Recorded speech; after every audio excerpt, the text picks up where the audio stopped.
Look, we all love skins. I know that you, like me, have dropped way more money than you should have on cosmetics over the years.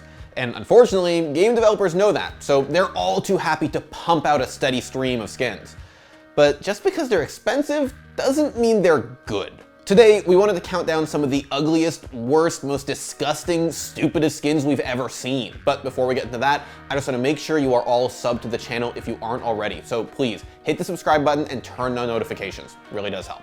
All right, with that out of the way, let's get into it. Here are the top 10 ugliest skins in esports. Strap in, because we are starting off this list with a hot one. At number 10, it's the AK-47 Fire Serpent. I think this skin looks like garbage. I think it's a horrible, derpy looking lizard painted on it. It's in a horrible mix of colours. It's green and blue. You don't mix green and blue.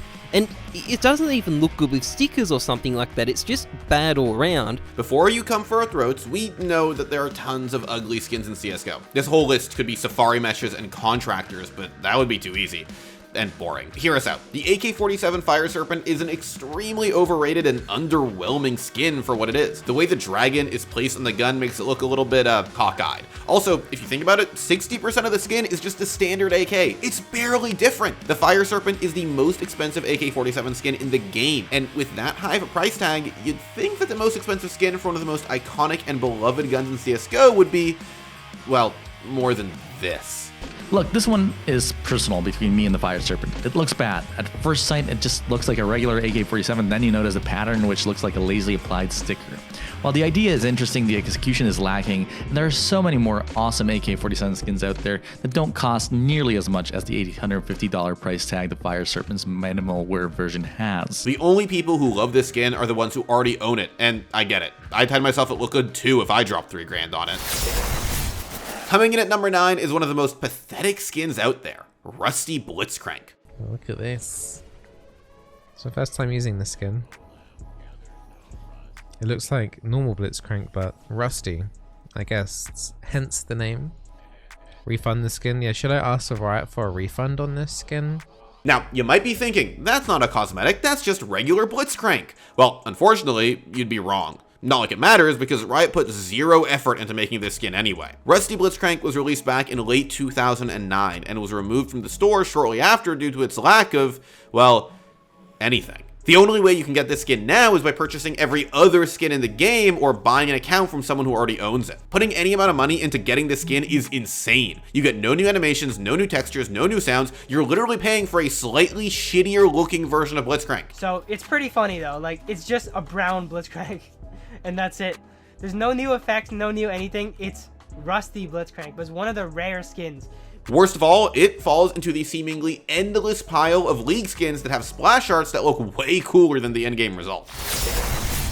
Alright, for our next entry, we're bending the rules a little bit, because at number 8, we have not just one of Lion's Immortal items from Dota 2, but all of them. Dota 2's Immortal items are among the rarest and coolest cosmetics in the game. Having a full set not only makes your hero look like a badass, but it's a pretty good way to flex on the competition. That is, unless we're talking about Lion, because Valve thought it would be a good idea to make him look like the Infinity Gauntlet. Between his clashing red and blue arm pieces, his flaming mantle, and golden fish scepter, Lion looks like an RGB keyboard. It's not just that the colors don't match. The set lacks any consistent theme, and putting them all on together looks hideous. Sure, some of the items on their own can look pretty cool, but who wants to do that? Adding to our list of lazy, low-effort skins is Ashe's Sidewinder and Black Viper Elite set. Fans were pretty hyped up when Elite sets started rolling out. We got Sledge's badass Mason Tartan, Hibana's mix of traditional and tactical, and of course, Capitao's beautiful afro. This one, the Capitao Elite, I gotta put it A tier just for the fro, because that's absolute Chad vibes right there. As for Ashe mains though, all they got was a slightly dressed down version of her default skin. I mean, they definitely could have tried a little bit harder, but maybe Ashe mains deserve this. The Ashe Sidewinder skin. It's been the worst skin in every one of these rankings. It's not moved. Every time I've done one of these videos, it's remained in the worst position, in last place. Following that up is the other Ashe skin that also got released during the Outbreak event. They're both trash, and one of them even got given away for free. So let's just skip over those. They're trash. If you guys disagree, you're wrong. Unfortunately, this skin gets even more limp. All elite skins come with a unique MVP animation that helps you gloat to the whole server when you pop off. And sure, Ubisoft has missed the mark and made a few cringy win animations. Hey yo, what the f? But there's nothing weaker than this one.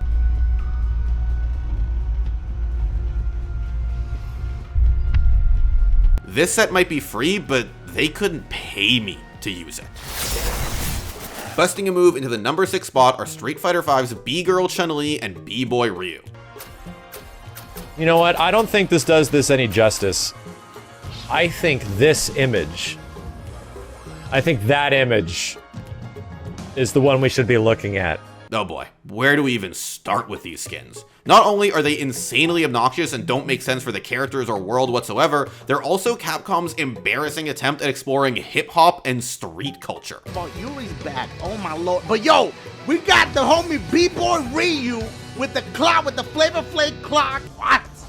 This, yo.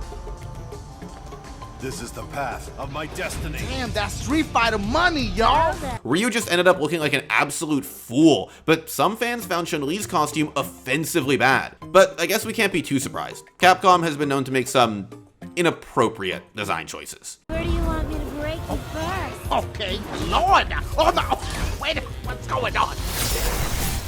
Breaking into our top 5 is everyone's favorite screen-shaking butt plugs, the Shadow Daggers from CSGO. Any knife skin that makes your entire screen shake just gets immediately put in here. This is trash. The Shadow Daggers are CSGO's interpretation of a push dagger, an easily concealable and highly illegal knife that was favored by gamblers and close-quartered assassins. I'm just going to really slowly, if I go real fast, you won't be seeing what I'm going to do. I'm just going to demonstrate how you can use this push dagger. You can insert it between the ribs, and it goes right in. Unfortunately, their inclusion in CSGO is just kind of underwhelming. Rather than 2 deadly blades with an interesting history, you instead get a pair of plastic-looking fidget spinners that shake the screen if you dare to play left-handed. So you can see here, when I switch my weapons, it just completely shakes the screen. And it's not only for me, it's also for my teammates if they play left-handed.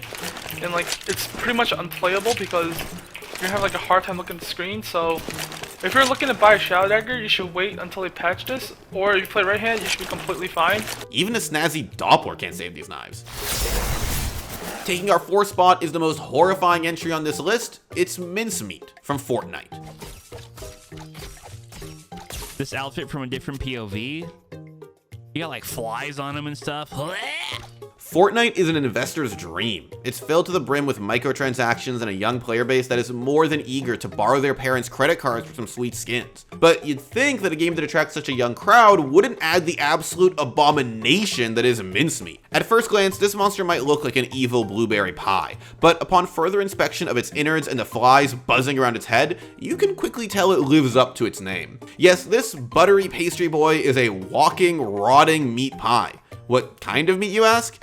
I don't know, and I don't think I want to. Comes with the Mincemeat skin. That looks terrifying.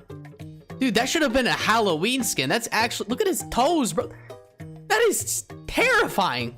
That's gotta be one of the scariest looking skins I've ever seen in this game. The Stir Baby. Dude, even the back bling is like, what? That's the stuff of nightmares. Just look at its creepy face or the disgusting vein-like protrusions. And even more horrific is the meat sack this thing flies around on. But what makes this edition even more mind-boggling is that it was released alongside this cute corncob guy. Why were these a part of the same package? Oh man, we got the Mincemeat skin. This is easily one of the most terrifying skins I think I've ever seen. He's got, look at this. Coming in 3rd place is a skin that is so sad, words barely describe it. It's Vancouver Amumu. Even though we are based in Toronto, as a Canadian company, we feel obligated to weigh in on Riot's tribute to the Vancouver Olympics. And holy shit, this might be the worst thing we've seen in our entire lives. This was Riot's attempt at recreating the Vancouver 2010 Olympics logo. And maybe in some alternate universe where Riot put in a bit more effort, this would have been a lot better. But it's just yet another lazy skin with no new animations or sounds. It's just regular Amumu with each appendage being a different color to match the Inukshuk logo. The least they could have done was make Amumu's textures look like stone so it actually somewhat resemble the iconic Inuit cultural symbol. The second worst skin in gaming goes to none other than CSGO's Gut Knife. I'm gonna put gut knife at C, and no, I'm gonna put it at D. I'm fucking kidding. Get out of here. Get out of here. I don't know why anybody would get a gut knife anymore. Any CSGO fan should have seen this one coming. The gut knife has been getting shit on by the CS community for years now. It's been memed on for so long that people are forgetting why they don't like this skin in the first place. But then they see it in game and everything becomes clear again. It's not exactly the weapon of an elite military specialist, it's more the sort of thing you'd expect to find in the toolbox of an overweight middle-aged hunter who's busy botching that job he's doing on the deer carcass he's brought in, which is probably why it never caught on in Counter-Strike. It's a weird, girthy spoon that is not nearly as intimidating as the bayonet or even the flip knife for that matter. Even a kitchen knife would have made for a more interesting addition. Skin elitists also bash the gut knife for being one of the cheaper knives in the game. A lot of knives are rated based on their availability as well, so when the gut knife came out, it was practically everywhere for a while. Even people who did like it got sick of it pretty quickly. But if you happen to be someone who revels in awful aesthetics, head over and grab yourself the rust coat gut knife with the worst float available and flaunt that garbage with pride. Finally, coming in at the #1 spot on our list as the ugliest skin in esports is Valorant's Elderflame Judge. Yes, you are seeing that correctly. That is an actual skin in an actual game. Oh, he's a chonky one. Oh, look at that. Oh. What is this? Is this his egg? He's just grasping his own egg? Dude, that kind of looks awkward. I find it extremely hard to believe that Riot didn't know exactly what they were doing with this one. Alright, when you shoot it, it looks kind of different when you shoot it, I can't lie. This phallic auto shotty has been ridiculed by the Valorant community, but some still love to use it for its, comedic nature. Hopefully they aren't compensating for anything. We're just gonna spell it out for you. This skin looks like the gun developed a ball sack. And if you didn't see it before, you are never gonna unsee it now. But guess what? The rest of the Elderflame line also sucks. First off, they are goofy as shit. I mean, it's a cartoon dragon shooting people. It's a bizarre choice for the first premium skin in Valorant. And secondly, in a game that's supposed to have precise gunplay, why would you want a gun that moves and breathes? It's incredibly distracting. Oh yeah, no dragon skin. I would put the dragon skins at D. I hate the dragon skins. Can't trust anybody using the Elderflame skins. But maybe most importantly, Riot charges $95 for these skins. $95 to get a set that includes a gun that looks like a dragon is teabagging your hands. Thank you so much, Riot.